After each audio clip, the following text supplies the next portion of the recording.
Welcome to 9 vibes. ఒక కుటుంబంలో ఒక పదవేనని కాంగ్రెస్ పార్టీ తీర్మానించి చాలా రోజులైంది. అయినా ఉదయ్పూర్ డిక్లరేషన్ నుంచి కొన్ని కుటుంబాలకు మినహాయింపు ఇస్తూనే ఉన్నారు. ఇటీవల పార్టీలో చేరిన మైనంపల్లి హనుమంతరావు కుటుంబానికి 2 టికెట్లు ఇచ్చారు. ఇప్పుడు అదే దారిలో మరో బలమైన నాయకుడి కుటుంబానికి కూడా పదవుల పందేరం జరిగే అవకాశం ఉంది. కాంగ్రెస్ పార్టీలో సీఎం పదవిని ఆశించిన కుందూరు జానారెడ్డికి ఈసారి టికెట్ ఇవ్వలేదు. అలాగని ఆ నిర్ణయాన్ని పెద్దలు జానారెడ్డి అవమానంగా కూడా భావించలేదు. తన కుమారుడు జైవీర్ రెడ్డికి టికెట్ ఇప్పించుకుని తదుపరి తరానికి రాజకీయ వారసత్వాన్ని అందించారు.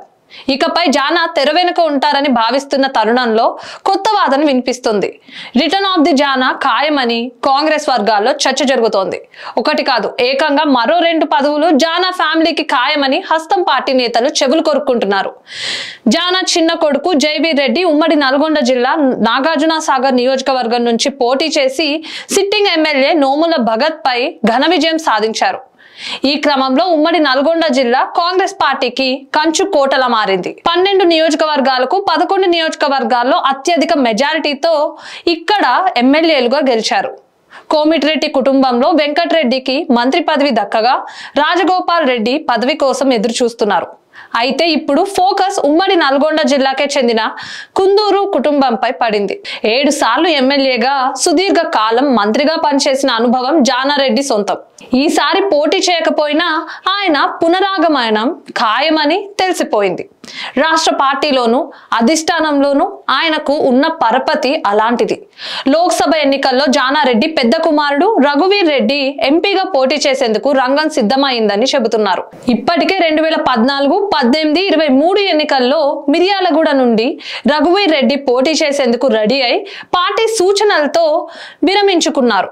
కర్ణాటక, తెలంగాణ ఎన్నికల్లో పార్టీ అభ్యర్థుల గెలుపు కోసం కీలకంగా పనిచేసిన రఘువీర్ రెడ్డిని త్వరలో జరగబోయే ఎంపీ ఎన్నికల్లో నల్గొండ నుండి పోటీ చేయించాలని అటు అధిష్టానం ఇటు సీఎం రేవంత్ రెడ్డి భావిస్తున్నారంట. నల్గొండ ఎంపీగా ఉన్న ఉత్తమ్ కుమార్ రెడ్డి ఎమ్మెల్యేగా గెలిచి మంత్రి పదవి పొందడంతో ఆ స్థానం ఖాళీగా ఉంది. ఇక కాంగ్రెస్ ప్రభుత్వంలో సీనియర్ నాయకుడిగా సుదీర్ఘ రాజకీయ అనుభవం ఉన్న జానారెడ్డి సలహాలు, సూచనలు అమూల్యమని సీఎం రేవంత్ రెడ్డి నిర్ణయించుకున్నారు.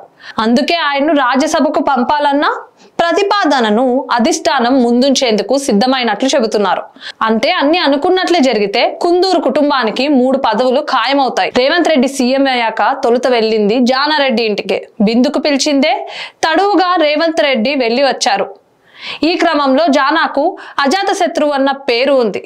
పైగా సహేతుకమైన సలహాలు తప్ప అసమ్మతి రాజకీయాలు చేయరని కూడా జానాపై సభాభిప్రాయం ఉంది. మరి ఇప్పుడు ప్రచారం జరుగుతున్నట్లుగా ఆయన కుటుంబానికి 3వ పదవులు వస్తాయో లేదో చూడాలి.